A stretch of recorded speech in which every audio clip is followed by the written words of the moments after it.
When we first launched Masters of the Universe Classics at San Diego Comic-Con 2007 with this prototype, we never dreamed it was going to get as big as it did. But as the line continued to grow, the concept behind it was to really find an updated way of creating sort of the version of He-Man you had in your head versus the one you actually played with. Well, I mean, maybe you didn't have in your head this little squishy guy. It was more like this, where the classics version was an idealized version of the toy you had as a child. More deco, more articulation, more accessories. So that, well, you could collect the whole world now as an adult collector, and people did. The line could not have gone as long as it did without the support of collectors, and I'm so grateful for that. But to say it surpassed our expectations is, not even scratching the surface. But not all toys are created equal, and not all Masters of the Universe Classics action figures sold at the rate that, well, the core characters did. There are certain characters that are destined for greatness, and other He-Man toys that will probably be soon forgotten. I mean, not that that CGI show was bad. I actually really liked the show, but, the toys have already gone off the shelf so soon. Now, doing variants of main characters is kind of like printing your own money, because everyone wants the main characters, and inevitably, in almost all lines, they sell better. Hey, just look at any Batman toy line is a great example of this. You're going to sell way more Batman than you will, well, even Robin. And we were always in Masters of the Universe Classics for the long game, not the chess version, but, the financial version. As brand manager of the line from day one, I created a huge spreadsheet. This is just one page of it. It was, I think, like 7 or 8 pages. And it basically mapped out the line for about 10 years, deliberately spreading out characters in sort of multiple ways. One was ensuring that the figures that were higher tooled and figures that could just be repaints, like Faker here, were evenly distributed so that each year the tooling budget wasn't enormously high and we would be able to afford to actually make these figures. We were also very conscious of spreading out different factions so that by the time we got to what was inevitably the end of the line in kind of 2016, you felt like you got the whole collection. We didn't want to go too heavy too quickly. And like with most IP, the main characters sell way better, like just light years better. And yes, I know everyone was locked into a subscription. I'm talking about day of sales. So if a character was, for example, in the original 1982 lineup, they sold very well. If the character appeared on the hit Filmation series that penetrated pop culture, they also sold very well. If they didn't do either of these things, not so much.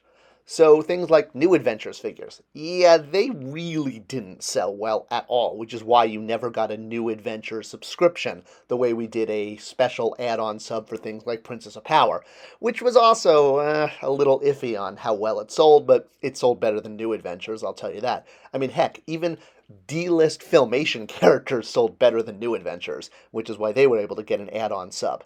So we knew finding ways to get the A-list characters back out there was extremely important.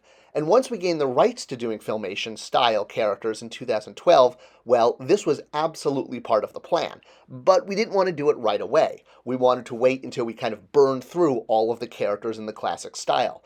But being able to return to the animated look for characters in the long run was 100% part of the plan and was thought about again, way back in 2012, even though the animated figures didn't start shipping until, 2015, I think?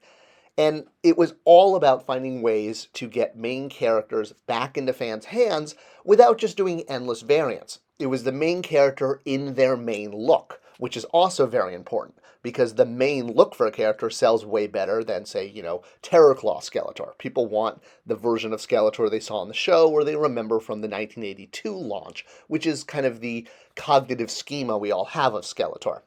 Now, a lot of this all came to a head, no pun intended, actually maybe pun intended, when we released the San Diego Comic-Con Hordack figure in his kind of Filmation look with the blue skin. Now, a lot of fans were really vocally upset that it was just a repaint for the most part of the original Hordack. But yeah. It was deliberate. It was deliberate. And it was deliberate. And for several reasons, and I want to kind of walk people through this because I still get shit about this in the comment section, as if we inevitably were trying to screw over fans. So doing Hordack in this version. We knew we wanted to do an animated version of Hordack. Absolutely. Like I said, once we got rights to Filmation, well, that was part of the plan because, well, as a brand manager, your job, the reason I was employed by Mattel was to make the company money, not just to give things away. And holding back on key variants was important.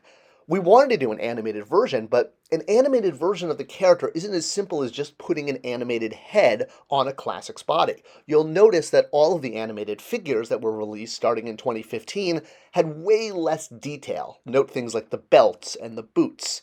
So doing Hordack in this style was very important, but if we had done a head in animated style and included it on the classic's body, it would have looked, well, odd. Because the animated style isn't just a reuse of classics. I mean, yes, you compare an animated style figure with a classic style figure, but if you look at them compared right next to each other, you'll notice there's softening of the details. The bat symbol is different. The armor is different. The thing around the head, whatever you call that, is very different.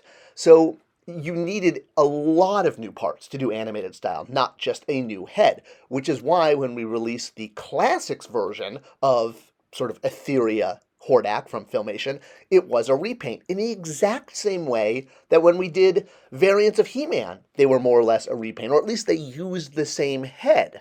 Prince Adam, I mean, he did get a smiling head too, but most of the He-Man variants use the same head. And this Hordack just, oh my gosh, did it make fans angry.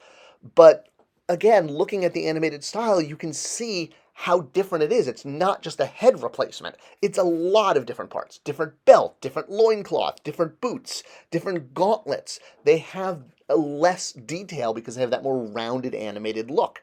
And this was going to work for an entire line and a rationale to get out the main characters again. Now, why they call them Club Grayskull, that's kind of a whole other issue. I was there for the packaging design, but I wasn't there for the actual unveiling and the naming of the club.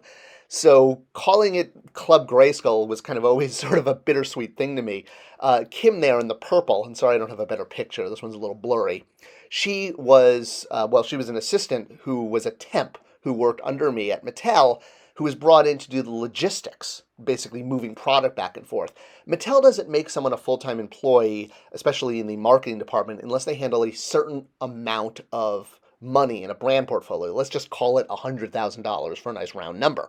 And Masters of the Universe Classics was a tiny, even Matty Collector was a tiny drop in the bucket. It was not going to qualify for a dedicated brand manager. It never did. I did it on top of doing my job, which was managing the DC lines at retail. So Kim, after I left, applied to become a permanent employee, and Mattel basically said, no, you're not managing enough of a brand. And so she actually left pretty quickly after that too, which is why a lot of things fell through the cracks. There was no dedicated brand manager because, well, at the time Mattel felt that Matty Collector wasn't big enough to justify a full-time brand manager. And yes, a lot fell through the cracks, including the naming of the Filmation line as Club Grayskull, which to me made no sense. It should have been, Club Animated or something, I don't know.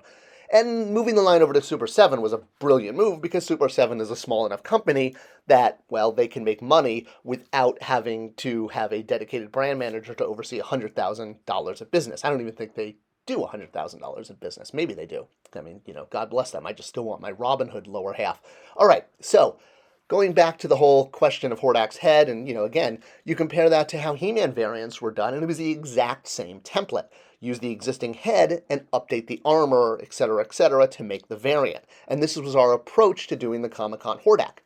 Then, getting to the animated style, which regrettably was called Club Grayskull for reasons, well, that was just a way to get all of the A-list characters out there again and keep the line going now that we'd burned through, by 2016, so many of the characters and we were basically down to, D-list Filmation characters. I hope this added some explanation to not just the Hordack situation, but the overall strategy for Classics and Matty Collector and how we wanted to keep the line going long term. If you like this video, please do share it with others. It's the best way to support this channel. Thanks so much for watching, and I'll see you next time.